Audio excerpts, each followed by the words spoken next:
Magandang umaga po at welcome po sa ating programa My Morning Manna with Pastor OG. Ang awitin po na inyong narinig is I Know How It Feels to Survive na inawit po ni Jeff and Sherry Easter sa kanilang album na Eyes Wide Open. Buksan po natin ang ating mga Biblia sa aklat po ng Galatians chapter 3 verse 28. Ito po ang pagkasabi sa ating sa English po, no? There is neither Jew nor Greek. There is neither slave nor free. There is neither male nor female. For you are all one in Christ Jesus. This morning, our topic is savor the flavor. Ang bawat isa sa atin ay may kaibahan. No? Sa iglesia, hindi tayo pare-pareho.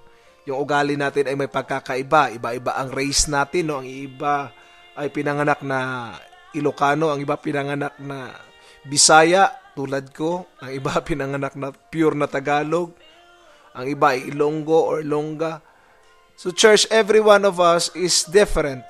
But there is a mixture in the church, different race, culture, and background, to have a different ingredients in a stew. Just savor the flavor. Para yang parang soup eh. No, hindi ka pwedeng gumawa ng soup na isang wala kang ilagay na mga sangkap, no?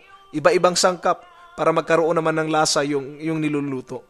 Ganon din po sa iglesia, para tayong melting pot, no? Iba-ibang ugali ang ating makikita. What we need is understanding. Just savor the flavor.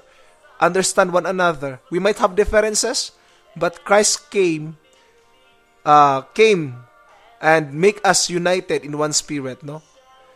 Jesus Christ Himself na pumunta at nagpakita sa atin that there is no Jew, nor Greek, nor slave, nor free, male or female. Everyone is one in Christ Jesus. In a world where pride and prejudice abound, Jesus offers us the joy of unity across all the lines that so easily divide us. Yes, there are different things, no, that causes people to be divided. Prejudice is one of them. At kung ang mga prejudiced people is, halimbawa, pagpupasok pa lang sa iglesia, huwag kang pumasok dito kasi kuan ka, iba yung lahi mo. What will happen to the church?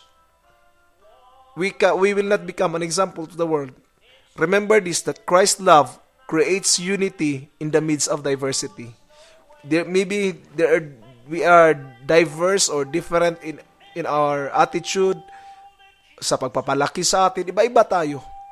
But what I understand is this, God allowed this diversity for us to grow in our attitude and in character. So love one another. Allow the Spirit of God. Just savor the flavor. Kung dumating man ang time na parang hindi magkakaintindihan, remember that everyone is different. God allows this in the church. Bakit?